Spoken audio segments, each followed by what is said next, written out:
Hello, we have Ryn Esla. Is that how you say your name? Yeah, it's Ryn Esla. Ryn Esla. So, Family Like a Ghost is a show where we interview indie artists from around the world. And we have Ryn Esla on the phone. You're from California? Yeah. Is Los Angeles or some other part of No, I'm from, I was born in Hayward, but I'm from Bakersfield. Okay. So, I was looking at your SoundCloud, and you've got a lot of your music out there, and you have it tagged as slug noise. Yeah. As the trend. Is that how you'd want it described on this podcast? Yeah, just because everyone that I've talked to about my music, they have a really hard time pinpointing what my genre is.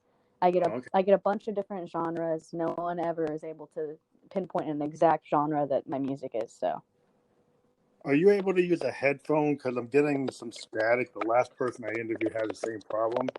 If you could hook up like a headphone to your phone, it might get rid of it. Yeah, let me try to find some.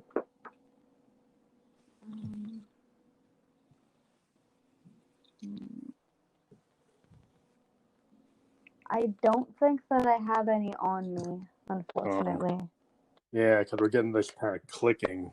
Yeah, I can hear it too. Yeah, it's disappointing. Yeah, for some reason, the audio through maybe turn down your phone a little bit. Maybe it's too high. I don't know. Try that. It's lower now. Yeah, I think it's still better. Yeah, so you have the questions I sent you, right? Yeah. Okay, so we usually start with that. So at what age did you first get into music? Okay, so I got into music very young. As far as I can remember, I come from a family full of musicians, and the DAW program Fruity Loops came out the year that I was born, so I've been using it since I was physically able to randomly click stuff on there. So, yeah, I've just been into it for that. I'd probably say just, my whole life. So you started to work on music as soon as you had that Fruity Loops program. So have you been continuing to use Fruity Loops, or are you using other DAWs? Yeah, actually, I still use Fruity Loops because they managed to make it even better every time they upgrade it. So do you use that on a PC or your phone? I use it on PC. PC. So your style of music has a very heavy metal kind of punk edge to it. It kind of reminds me of a couple of bands that I kind of wrote down when I was listening to it. I hear like Joan Jett and the Runaways, Nine Inch Nails, PJ Harvey, like Riot Girl type of sound. Yeah, really so cool. I can hear that. Yeah. So, yeah, definitely. It's interesting they use them Fruity Loops because it has a very metal sound. It sounds like people actually played guitar and heavy, like it was done by a punk Riot Girl, band. So that's a really good accomplishment because I can appreciate. I'm a keyboardist and I'm always trying to sound like guitars. Oh yeah. Yeah, so I always try to have my modes sound like guitars. So you're doing with Fruity Loops what I do with my modes and my Jupiters. Yeah, I love keyboards. That's pretty cool. They were able to get that sound. Mm-hmm. So your influences, if you were gonna say who your influences are, I know you have your tag as Slug Noise, but some of the bands you kind of seem to nod your head, verbally. Are there artists that you look up to that inspired you to have your sound? Yeah, well, in terms of my actual sound, I really like the guitar and all of that to kind of sound somewhat derived from Melt Banana. Melt Banana is one of my favorite bands of all time. It's a Japanese noise band. Oh, cool. And their guitarist is my favorite guitarist of all time. So I really like that. I like Interpol a lot, which is kind of like a new wave-ish thing, and I use that. Mm-hmm. That's kind of where I get my bass from. And then vocally, it ranges from a bunch of different people that do vocals, from the guy from Rudimentary Peni to Courtney Love from Hole, and just a bunch of random people that I've managed to like over the years. Yeah, Hole is another band I should have referenced. Yeah, it has that kind of grunge sound. Yeah, I've been told that too. Yeah, because I grew up with the Sex Pistols and the Clash and Joy Division. Yeah. In New Order, Depeche Mode. so I can kind of get where you're going, and it's really cool because I've always liked that kind of intersection between like new wave or new romantic and punk. Yeah. You get bands like Talking Heads that kind of went from being punk to new wave. Yeah. And you get a band like Joy Division, which is like the beginning in like '79 of kind of that new wave sound. With they're one of the early beginners of that sound. Even before the Sex Pistols, they were kind of digging into that sound. Yeah, it's really interesting where people come from today. And I just talked to, like, in the last 3 interviews the bands I've talked to are alternative punk rockers. Yeah. I talked to a punk rock band on Friday from Australia. I just talked to a punk rock band from Texas. It seems like within the indie community, this type of sound, like your slug noise, punk, alternative indie rock, seems to be coming resurgent, which is really cool. Yeah, I feel like there's a lot more people now doing it than when I was 12 years old going to punk shows. I think that there's a lot more people now. When I go to shows, I see a lot more young faces as opposed to when I was 12 and I saw mainly like 30-year-old people at shows and stuff. Yeah, I'm in my 50s, so it's kind of cool to see younger people into that sound. I think it's kind of what happened, like when Courtney and Kurt got on the scene. We had just come out of like this hair metal kind of MTV new wave era with the everything didn't feel authentic, and Nirvana and Hulk and Pearl Jam and all those all the grunge bands, like they just brought back the honesty, I think, in music. In terms of, is that why you're drawn to the slug noise? Do you feel like it's a more direct way to express yourself? In a sense, yeah. I just think also, not only, is it nice to have something that pinpoints my exact sound, but if I happen to find, other music that also kind of is similar to my music that, also doesn't fit a category, I can kind of at least say that to myself. I don't have to tell everyone to call that band that, but, at least to myself, and be like, hey, that's kind of cool. That's interesting, because you've got a feel to your music that doesn't sound like it came out of a digital audio workstation. Yeah. Which is really, I think that's really, I think cool. I mean, I find it very very interesting, because I was very, I didn't realize that you were using a DAW for that sound, because it sounds like it's more raw. I record guitar and bass and my voice. The drums are all on FL. I just mess with them a bit, and when I record that way too. I add like the glitches to the guitars and stuff, but it is the guitar and the bass that it's still like actual guitar and bass. Oh, cool. That's why I could hear that. It felt like that kind of real punk aesthetic, which I kind of drawn to, even though my keyboardist, I'm kind of, a lot of keyboardists would tell you they're frustrated guitar players. They wanted to play like a Les Paul or a Strat, but we were better at playing keyboard. I actually so started off on really good on keyboard. Sound. Oh, you did? When I was really, it probably helps with production. My dad's a keyboardist. But doesn't it help, as being a keyboardist, to help with like music production? Oh yeah, definitely. I always tell people, I think that's a really good starting instrument, because it's a lot easier to go into other instruments and stuff, because you already have like an ear for things, and it already kind of makes sense in your head. It's really easy to apply to other instruments and actual like programs and stuff. Does it help it when you're like to use a MIDI keyboard, or you be able to be familiar with the keyboard? I construct drum patterns, bass patterns, chord arrangements, with the left and right hands. It just allows you to have the whole song written. You can write all the parts. That's one of the things I like about being a keyboarder, because I was in bands when I was in my teens, and what happened was, like, everybody stopped coming to practice. And then I said, well, I need a bass player. I need a guitar player. I said, well, I can do all that on my Moog and my Roland. Yeah. So I said, well, I'll just go and write everything myself. Yeah, that's basically what I did. I have a band now, but when I started doing this a year or two ago, my actual like Ryn Esla project thing, I started it off by myself entirely. So I did all of it Now I do have a full band, but I still write everything except for the guitar. Now the guitar is done by my husband, so I do almost everything entirely by myself. Does that really give you? I think when I've talked to singer songwriters that do that level of production, do you feel like you're controlling?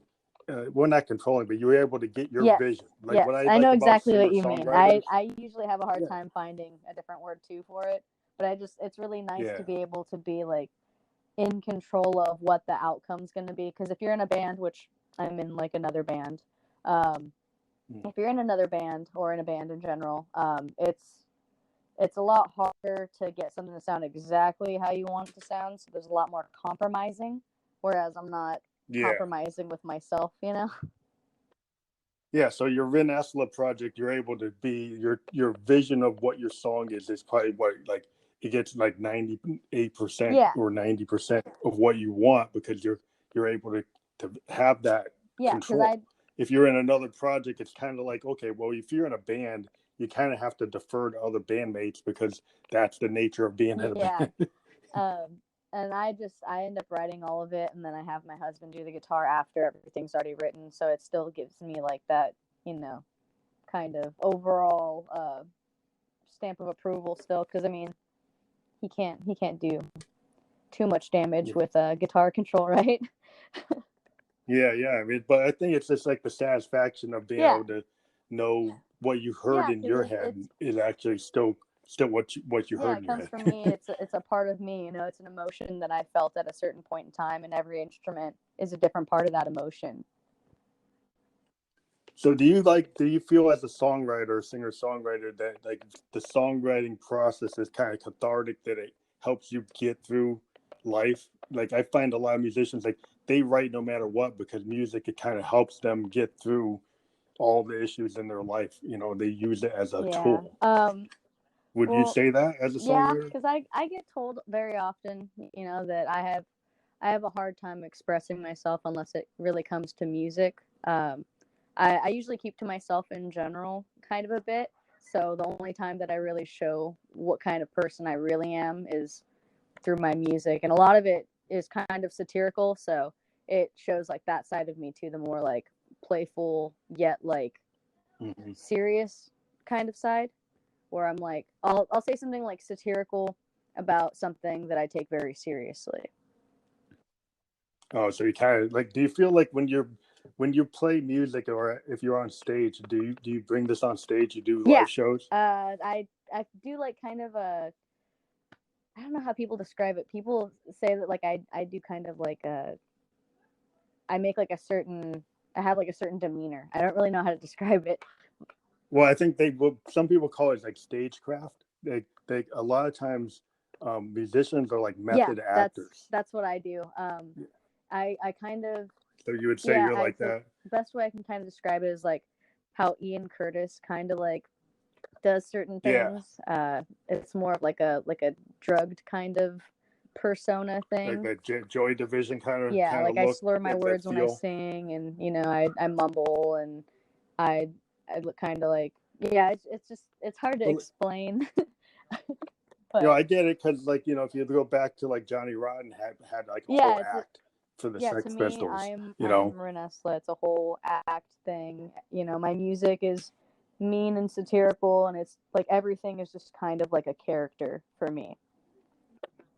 That's what I think a lot of people don't realize. Like a lot of musicians, they're similar to actors. Like David Bowie used to say it a lot. Like he felt the theater really pushed him out there, because he tried to be David Jones.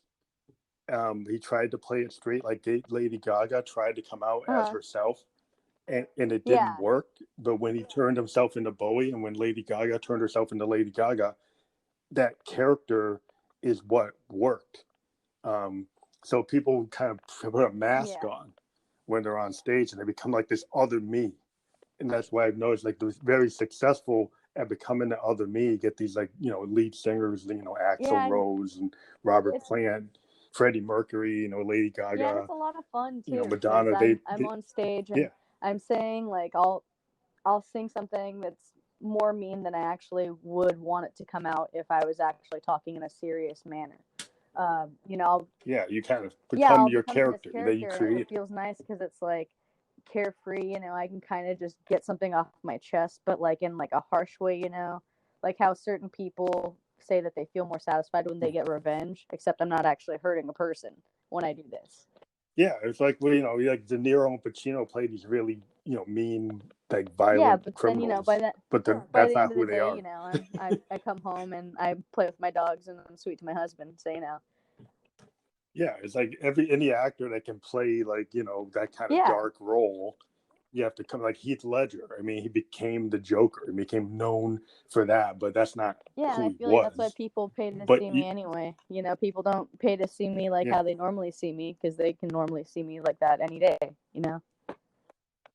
yeah, I think what some artists say, that artists that just come out with their blue jeans and their t-shirt, that's fine. But part of what being an entertainer is the stagecraft in the show, and it also gives you a little cover. Because if you come out as you, Yeah, then everybody like knows you and they know everything about you, and it's like it's hard to have that mask. It's kind of better as an artist in some ways to have that yeah, other you that's different, so you can have a little yeah. distance for yourself.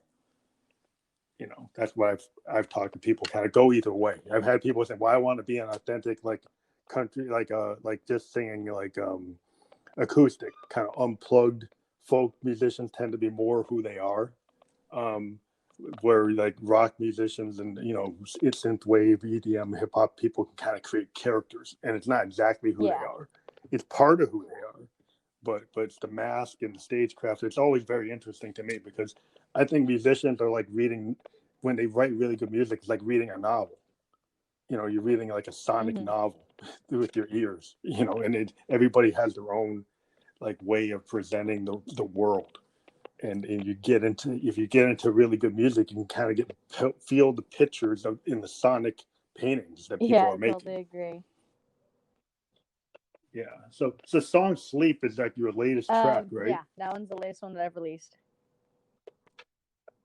I like to ask artists about like how you constructed that song and what you were feeling and what you kind of would want the audience to get out of it. Though people will interpret music in different ways, but when you created that song, can Yeah. you kind of talk about that? So when I write any song, usually I'll just start playing something random, whether I start on bass or drums. It's usually either or, and then I'll follow with the other one that I didn't do yet, and I'll get like kind of like an emotion to it, and I'll be thinking about a few things that I want to write songs about eventually, and one of them will kind of be embedded in me a little bit deeper than the other ones, and that one will be the one that I kind of play more off of. So if I'm angry, the angrier kind of like tone will come out, and I'm like, okay, well that's the one instead of the sad one that I'm thinking about.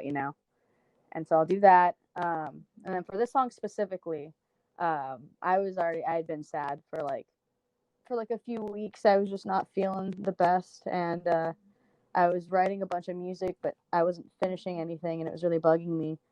And I started writing this one, and this one I ended up knocking out in a day, super fast. Oh, sorry, I have like a million dogs. One of mine.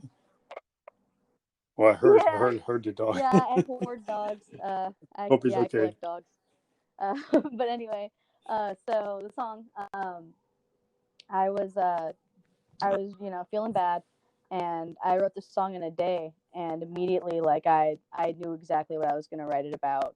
As soon as the instrumental was done, I was like I know exactly what I'm gonna write about, and I just wrote about how I don't really like the concept of having to take medication to make yourself feel better because like it can make someone feel like people only like them when they're on something, like people won't like them when they're themselves, and some people have that Mm-hmm. delusion and stuff, and it can make it worse.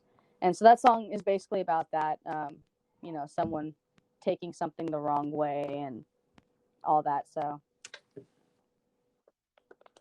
Well, that's cool to understand where you're coming from, but because that's the whole part of singer songwriting is how you felt and how that song came about.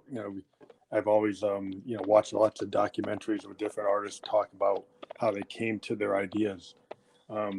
So do you typically, like, one of the other questions I ask is, some artists, like, they let their instruments kind of talk to them, and they kind of pick up something, and they're like, oh, they've got it. And then other artists will tell you they got the melody is like in their head, and they're able to translate it like exactly. Are you a musician that's like, it comes like in different ways? Do you get complete thoughts as music sometimes pieces? I'll try to write music, or I'll just be like thinking about music in general, and I'll hum something, and I'll be like, oh crap, I should record that really quick before I forget it, and I'll go into my little memos thing in my phone, and I'll record it, I'll hum into it.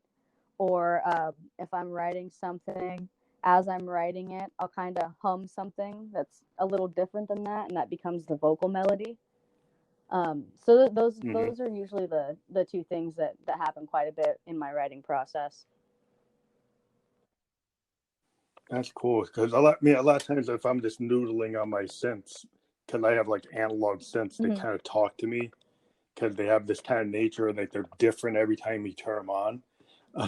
And so like a different tone comes out of my Moog, and it drives me to write something in a different way, just because every time I turn it on, it warms up in a different way, and it's kind of like a living thing. It's not like a digital sense. So it's every time I talk to my Moog, it feels like it's connected to the universe, which is weird, because the guy, Robert Moog, who built the Moogs, he said when he built them, he felt like he was making a instrument that kind of picked up vibes from the universe.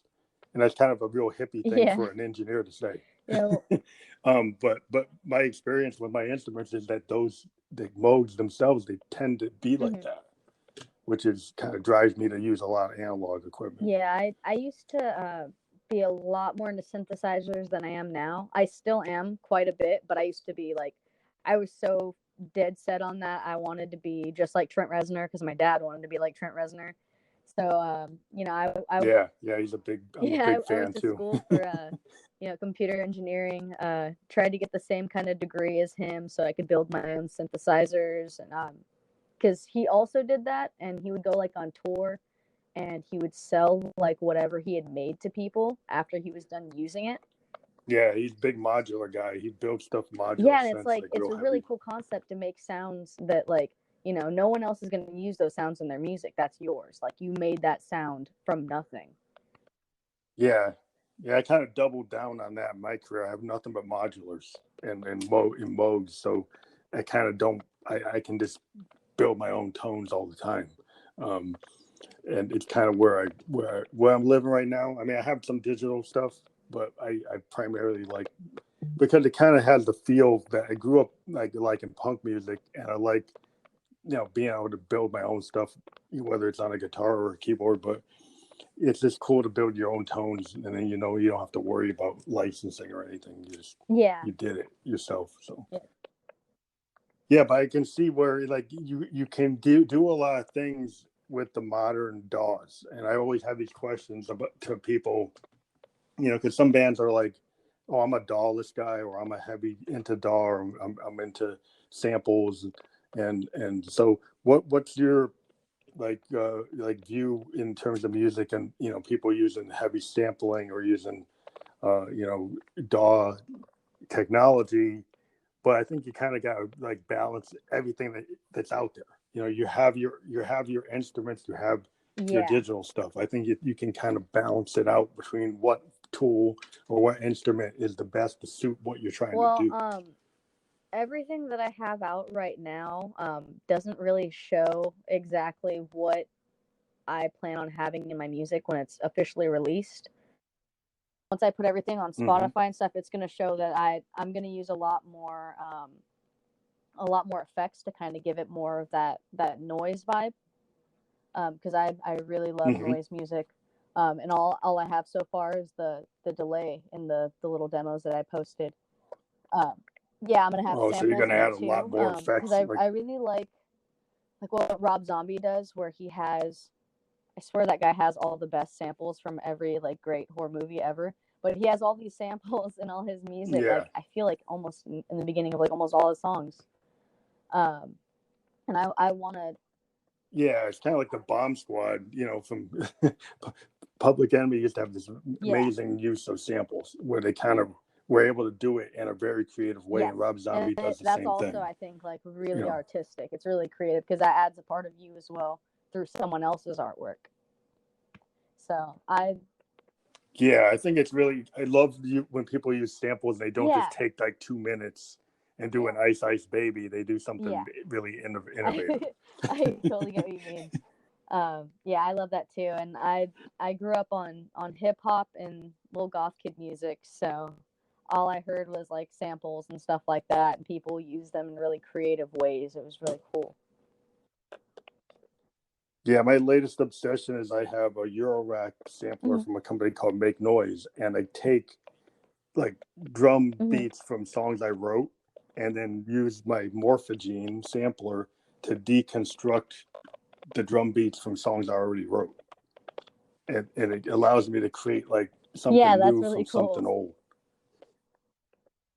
And then you can just take like, take 15 seconds or 5 seconds of a drum sound from another song and create a whole new kick or a whole new bass drum or, tom, and then put it into a pattern that you never even imagined. And it just allows you to kind of reimagine and reuse your reservoir, your library of your own stuff. And it's really, some of the modern samplers have a lot of capability to let you do stuff that's really creative. So I appreciate that big time. But like, what type of effects are you like into in terms of effector? A lot of people talk about phasers or flangers or digital delays or tape delays. Digital delays a lot. The pedals that we use live are the Boss DD5 and DD6. Those ones I got because, like I said before, I'm obsessed with Melt Banana's guitarist, and he has a bunch of really sick pedals. And some of them that he uses a lot are the DD5 and the DD6. And what you do is you turn on the delay on one of them, and then kind of to where it's like almost like an echo effect really quick.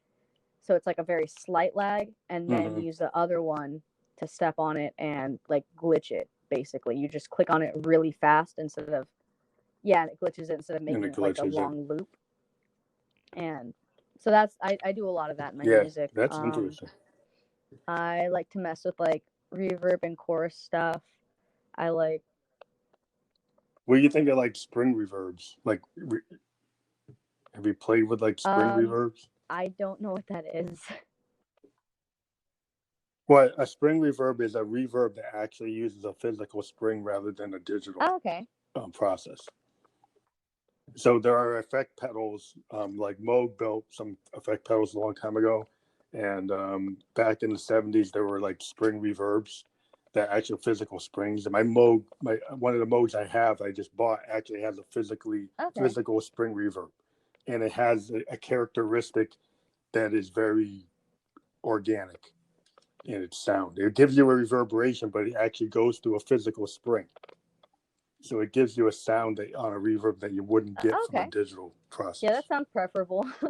It's like a Moog or Frogger digital pedal is an analog digital delay, and it sounds different than a digital delay. It's a delay, but it's analog. So the spring is an analog reverb in the same way that the Moog delay is analog. So analog effects can have a different sound. There was an old Roland tape delay, like a space echo. It was an effect system that went through a tape, and you'd run your guitar through this tape, and it was like a 15-minute long loop, and it would run your guitar through that, and it doesn't sound like anything else if you use it. People use them in studios because they're hard to find. It costs like $5,000 or something, but they just give your guitar a sound that's otherworldly. It doesn't sound like anything else. That's cool. So there's all kinds of cool stuff you can do, but so I can get it. I mean, digitally you can find things that can replicate those, but it's just interesting if you look at the history of some of these devices. But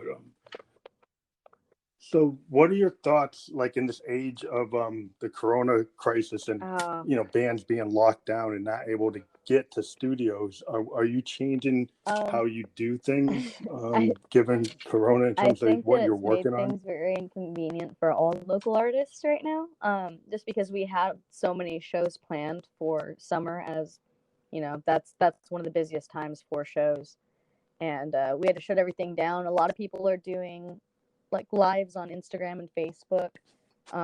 They're doing all right. They're not too popular, but it's making it harder for bands like that. And like merch sales aren't that great right now for artists as well. Um, I think that Were you doing your merch like at usually the shows? people will do merch at shows, or just in general. Like even if we sell it online, right now people are losing their jobs and stuff like that. The last thing they want to do is buy a T-shirt. Yeah, so they don't have the money to buy a T-shirt. Yeah. Yeah, they won't have it. Yeah. Well, in a crisis, then people aren't going to spend money on art. So it is hard, but I'm using this time, as a lot of artists I know are as well, to write more music and perfect what we already have. Make sure that once the shows are able to be played again, we have a bunch of stuff for them. We have new material, we have new merch. We have just we're just trying to make something of the time that we have. Yeah, I've been doubling down on recording.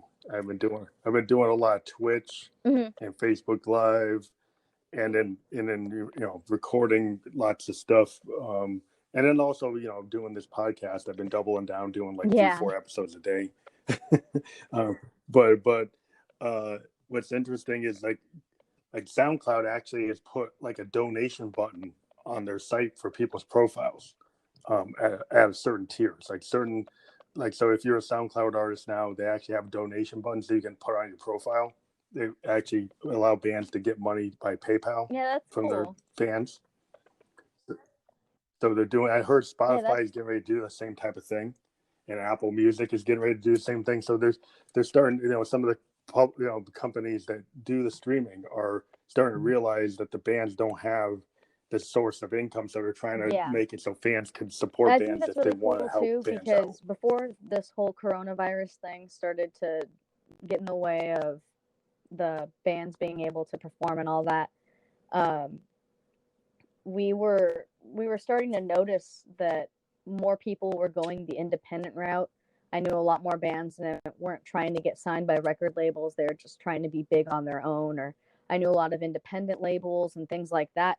And it was really cool seeing all these people start to go more towards art and stuff, because we're starting to get in this time period where people want to be artists. People don't want to be at an office job, we have a lot more people. I think we're due for a romantic era where, Yeah, I feel like we're in a whole new age of indie music.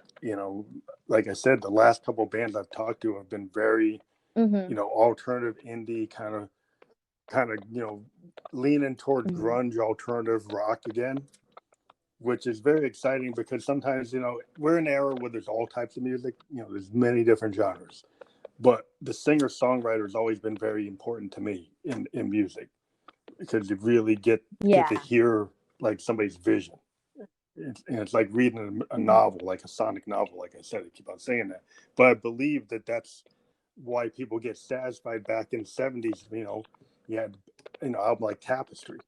It was very satisfying because Carole King was able to say something very powerful in her music. It was a full, like, her own voice coming out clearly, not some other songwriter creating a manufactured, hit. It's actually the honesty, like a Dylan, coming out. And that's why I think people like, Courtney Love, and they liked Kurt Cobain, because they felt like that was what was happening again. And I really get heartened by what's going on with the music. And even though we're in this crisis, I see a lot of people are going back to album format. Yeah. They're going back to telling stories and not just doing like jingles or things that are just kind of like club bangers. And that's cool. Yeah, but it's cool to actually hear somebody. I feel like mainstream media has started to care more about the image than the actual quality of the music itself. Not to say that any of the artists aren't good, but that they seem to care Mm-hmm. more about how they look than what they're giving to people. And with independent artists, they don't seem to care about that anywhere near as much at all.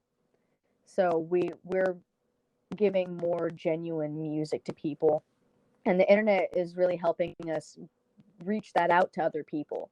So people are starting to go more towards indie stuff. I see a lot more house shows going on for all kinds of genres, and I before the virus happened, stuff Yeah. was really starting to grow in the local scenes. What I found is like I'd play in New York and Boston, and what was going on is like there was a point where like I'm a band that has keyboards and I have road case and I have to, I'm a band. And if you say you're electronic, a lot of times it's, oh, you're just running your CDJ and you got your Pioneer deck and you don't need to do a sound check and you can just walk off stage. Yeah. But I've got, Wurlitzers and Jupiters. It's like I'm a band, and there was like this, oh, well, we don't need bands like that. We want the DJs. Not that I don't like that, but if you're a guy that plays an instrument, you're like, okay, you're saying your club doesn't want guys that with like instruments. And it seems like now that's kind of coming back again. Yeah. People want to see people actually play. I've noticed that a lot more people have started to do that.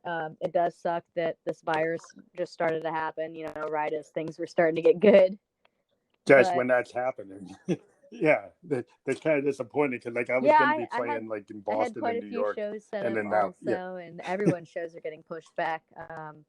I mean, it's a good thing that everyone's being safe, but it does suck that it happened at all. Yeah, it's just like artists with like, like I have another day job. I'm a techie, I'm like a programmer type of person. And, I would rather do my music all day.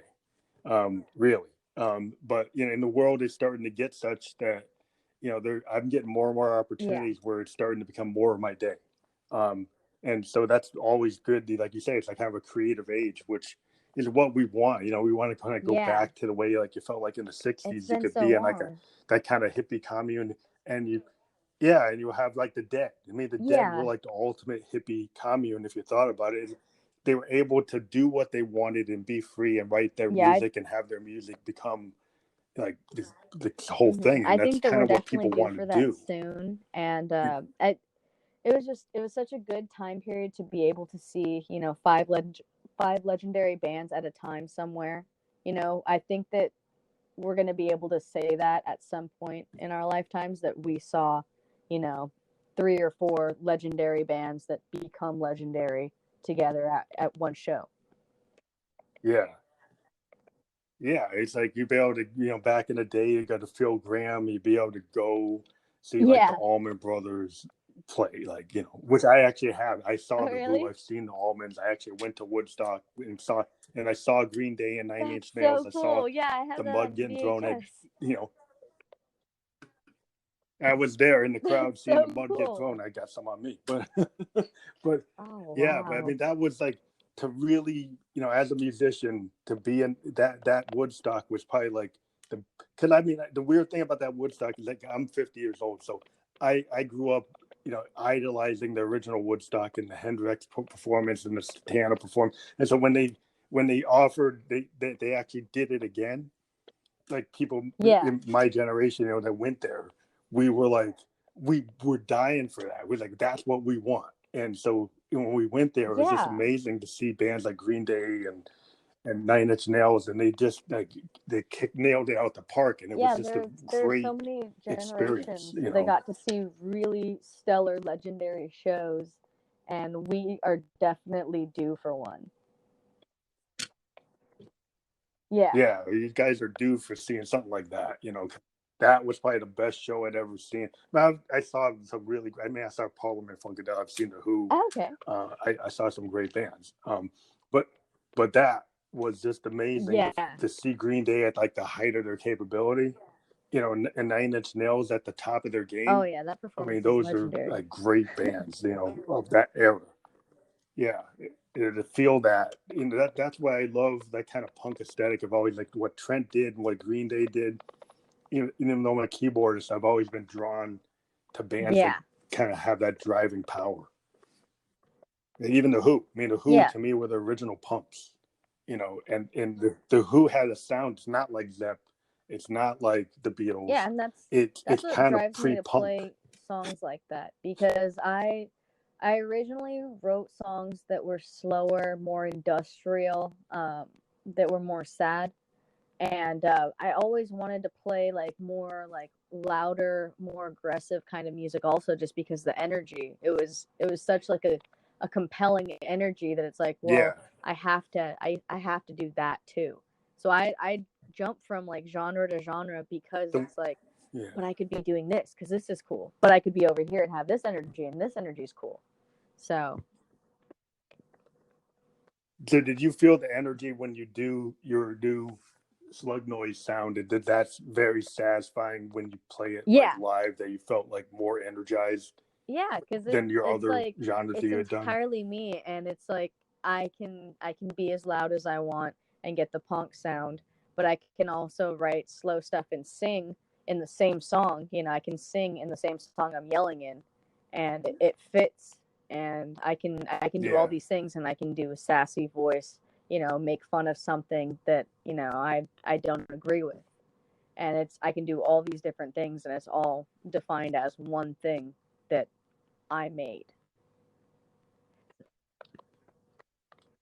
Yeah, that's why I kind of created like expansive sound is like my little like subgenre I've done for my music, because it's a mixture of progressive like synthesis going back to Yes, but I also bring in like Hooskadoo and the Replacements and the Clash. Yeah. So and I also bring like Sun Ra and Coltrane and stuff. So I like mixing slamming jazz and rock and punk into this thing I call expansive sound, which is, you know, it's hard to describe, but it's like I want to be able to play complicated things that are jazz oriented, but also kind of Yeah, kick and it you out shouldn't write like the music Clash if I want to. defined by one genre. When you write music, you shouldn't have a genre in mind anyway. Yeah.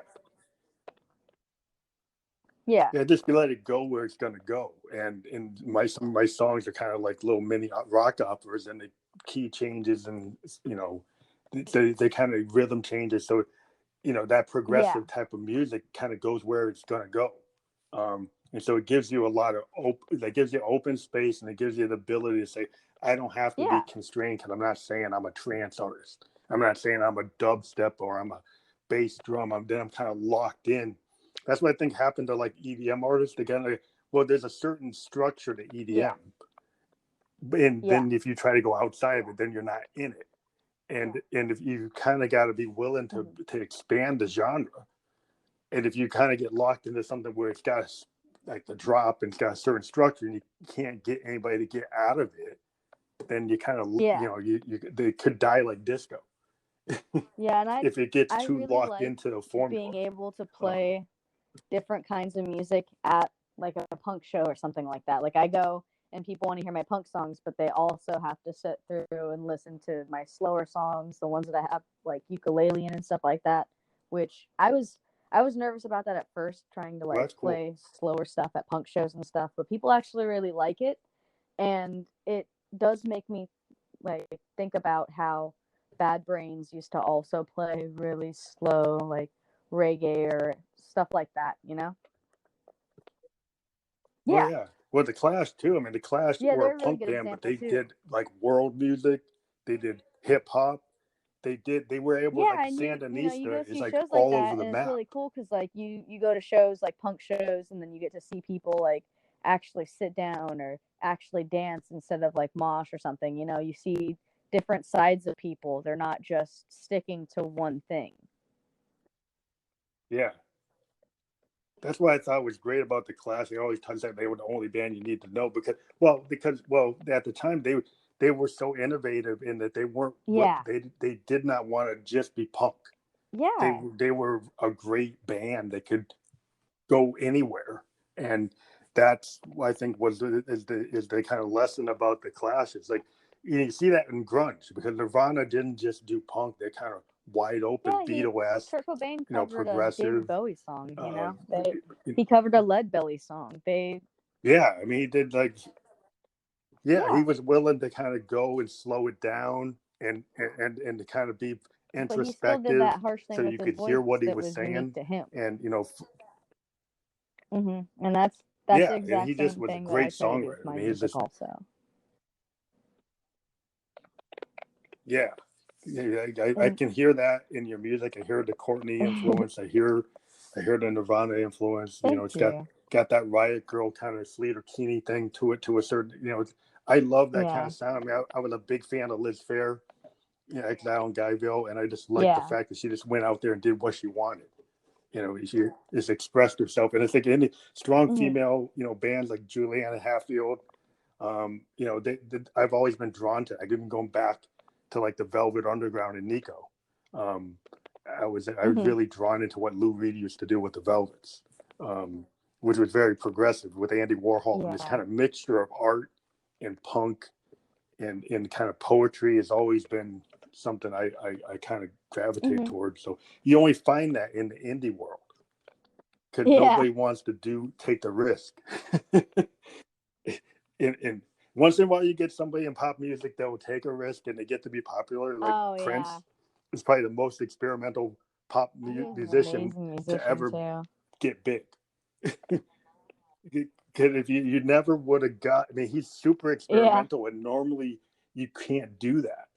And he was able to break the rules about what you can do in pop music, which was very interesting to me. But I think anybody that does that, that's what you want to do.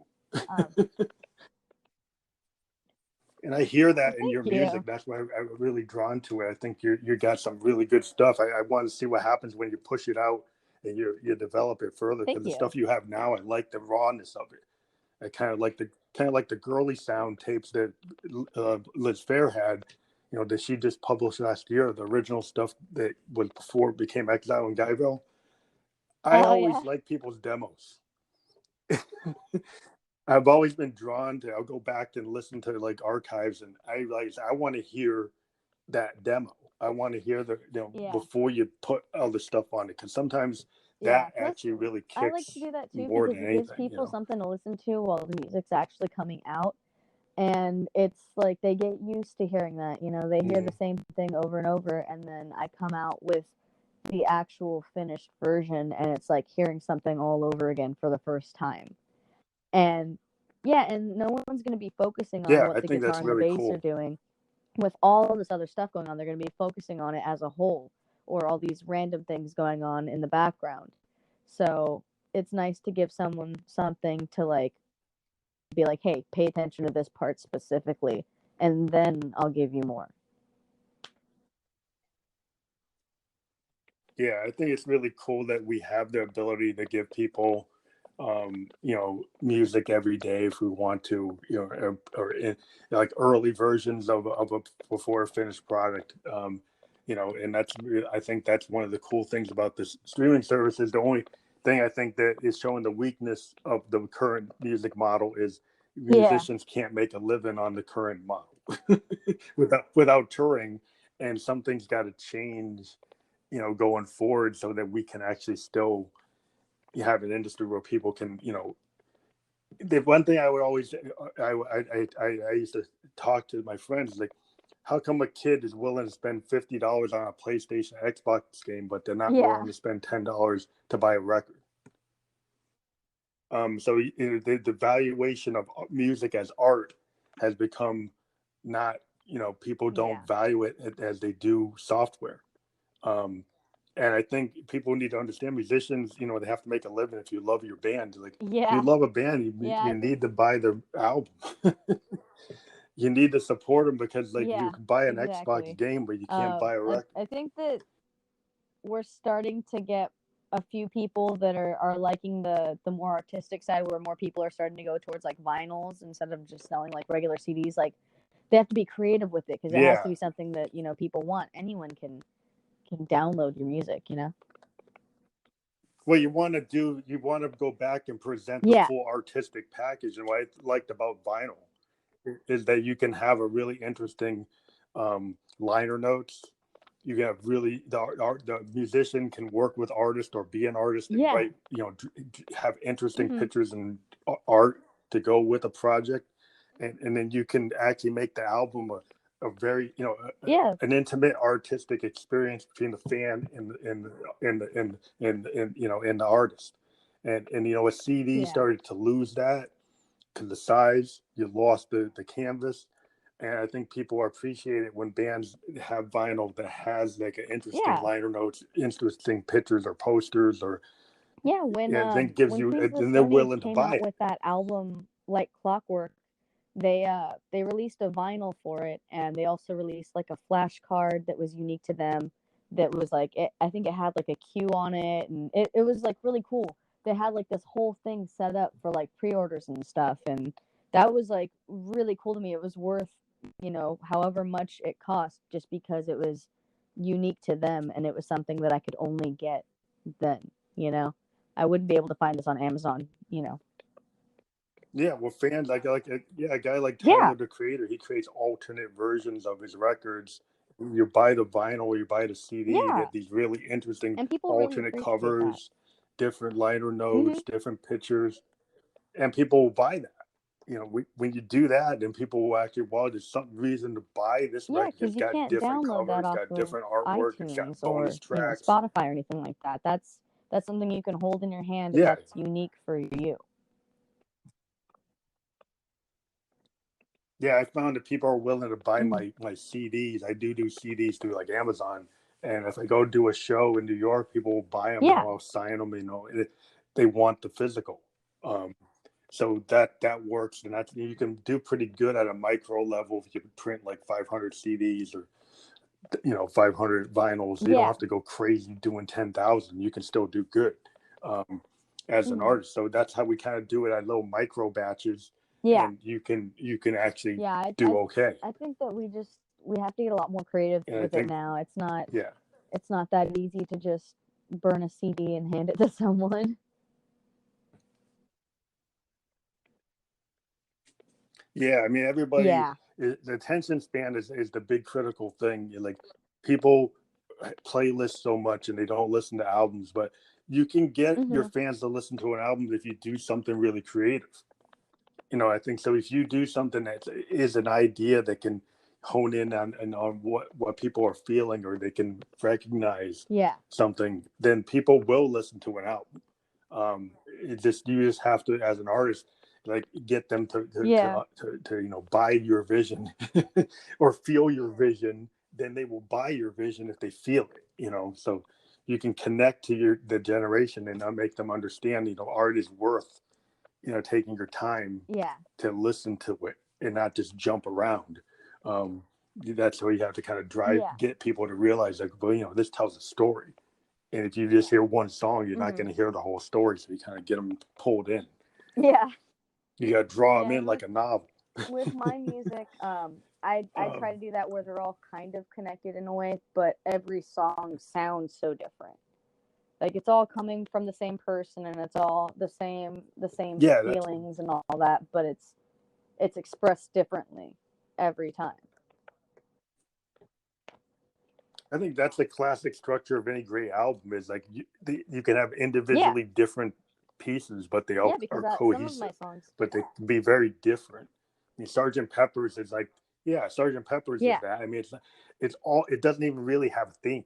It's just a psychedelic album that feels like it goes together, but you can, like, what's the story? Well, it's not really a story, but it just has a cohesive album feel.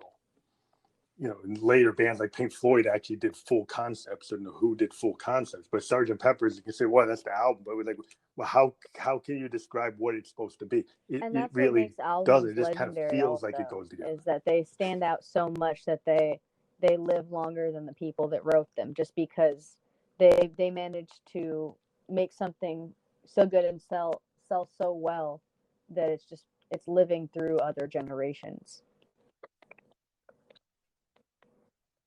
Yeah, even this generation that doesn't like to skip around will listen to Abbey Road and Sgt. Pepper all the way through. Which shows you that you can do it. You just have to write really at that level. Yeah, you just gotta you gotta realize that you gotta put the effort in. But so I'm very happy that we had the conversation. And once you get your full project out, the last band I talked to, every band I talked to, when you have your next project or your thing that you want to pitch, Okay. we've had people come on 3-4 times on the show. So when you're ready and you're touring again, or you want to promote your updated project Yeah, or that'd your be full wonderful. project, we can have you come back on and we can talk about it. Yeah, we love that. That's how we're surviving during this whole Rona thing.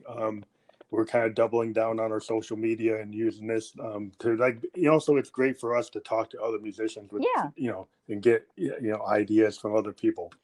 So we love doing it. We like to give people a platform to push their music, and we feel indie artists need many tools as possible. We are part of Spotify, and this is gonna get published on Spotify and Apple and Google Play, and like fully on 11 different podcast platforms. So later tonight, I will send you the most popular links to Spotify, Anchor, and Overcast, and those ones, and you'll be able to share them. And we also have integration with Instagram, where the Spotify version of this podcast will be a highlight on our Instagram, and people click on it, will go right to the Spotify podcast. So yeah, that's kind of cool. That's one of the cool things about being with guys who are with Spotify. I look forward to listening to it. They got the linkage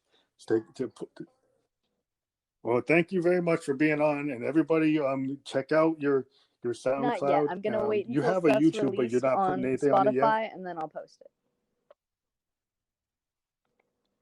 Yeah, thank you so much for having me. I saw that link, but I went there and didn't see anything, so I figured to ask you. Oh, thank you very much. So we're gonna push this out tonight. I hope you have a great night and get through this whole thing. We'll all get through this together. We all work together as artists. So thank you very much for being on the show.